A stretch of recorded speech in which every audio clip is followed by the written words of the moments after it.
असांखे मजबूरी क़ैद कयो आहे, ज़ोरी गुलाम बणायो वियो आहे। वफ़ादारी गुलाम कयो आहे। के गाढ़े बोल गुलाम क्यों है?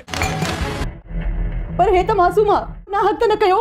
मूं तव्हांखे पंहिंजो फ़ैसिलो ॿुधायो आहे। बेरी थी वियो ही तुंहिंजो पोड़ो पी बसंत कोन खणी। बाबा तव्हां बेफ़िक्र थी लभी लोह जा चना बणजी वेंदा। पापनगर ड्रामे जी नई अपडेट दोस्तों ज़बरदस्त थियण वारी आहे। अॼु जी अपडेट में तव्हांखे हिकु बहितरीनु अपडेट ॾियण वारो आहियां पापनगर सोप सीरियल जे अचण वारे एपिसोड जे बारे में। छा अचण वारे एपिसोड में हाणे राबेल बकरियूं चारण छॾे ॾींदी, हाणे छा पंहिंजे पीउ मिठल जो चवणु मञंदी ऐं हू जेको आहे बलाज ख़ान जे भाउ खां या वरी हिन जो मुक़ाबिलो करण लाइ हू तयारु आहे। छा बलाज ख़ान हाणे ज़ोरी ज़बरदस्ती मंठार सां शादी कराए छॾींदो, पंहिंजी धीउ राणी जी ऐं सिकंदर खे रिश्तो कोन ॾींदो? छा मंठार जो भाउ खुलण वारो आहे?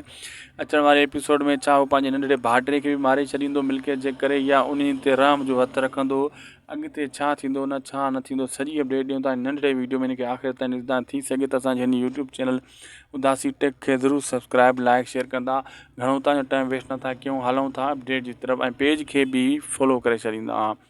दोस्तों दरअसल हाणे मिठार जेको हूंदो आहे उहो वफ़ादारी जो नालो जॾहिं खणंदो आहे त उनखे ॻाढ़े बोर्ड जो तानो ॾींदो आहे रोशन, ऐं उते तव्हां ॾिठो त रोशन सां हू मटको खणी रोशन जे मथां हणण जी कोशिशि कंदो आहे ऐं हिते रोके वठंदो आहे। जेको आहे न ॿिया जेका वेठा हूंदा आहिनि सभु उहे रोके वठंदा आहिनि। मंठार थधो थी वेंदो आहे, हिते हिननि जो जहिड़ो थी पवंदो आहे क़ैद खाने में।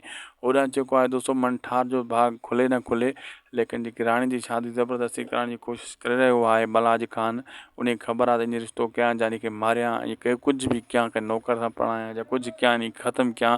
घणो करे मारण जी कोशिशि कंदो पंहिंजी धीउ राणी खे ऐं भाइटे खे बि मारण जी कोशिशि कंदो, लेकिन हिते थोरो घणो नाकाम थींदो बलाज ख़ान ऐं सिकंदर खे रिश्तो कॾहिं बि न ॾींदो।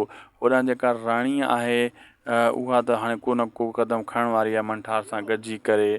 ऐं अचण वारे एपिसोड में तव्हां हीअ बि ॾिसंदो दोस्तों त होॾो जेको आहे राबेल कंहिंजो पीउ मां सम्झाईंदा तुम बकरियूं चारण बंदि करना त कमु ख़राबु थींदो, लेकिन हू चवंदी मां बि वक़्त जी ॾधल आहियां, चणा लोह जा बणिजी करे वक़्त खे मुंहुं ॾींदुसि जेको मुंहिंजे साम्हूं आयो, पर मां हार न मञंदुसि। बाबा तव्हां बेफ़िक्र थी वेही रहो। ऐं हू ॾाढो पीउ मां सम्झाईंदा आहिनि, मिठल सम्झाईंदो आहे, लेकिन राबेल पंहिंजी ज़िद ते अड़ियल हूंदी आहे ऐं घर खां ॿाहिरि वञणु बंदि न कंदी आहे, पंहिंजे बकरियुनि सां वरी बि वेंदी आहे। बलाज ख़ान हाणे ॾिसूं छा थो करे अॻिते अचण वारे एपिसोडनि में। ज़बरदस्त सीन अचण वारा आहिनि पापनगर जा ऐं सभु सीन ज़बरदस्त ऐं बहितरीनु ई हूंदा। जे वीडियो अपडेट तव्हांखे सुठी लॻे लाइक सब्सक्राइब शेयर ज़रूरु कंदा। वॾियूं महिरबानियूं तव्हां जूं।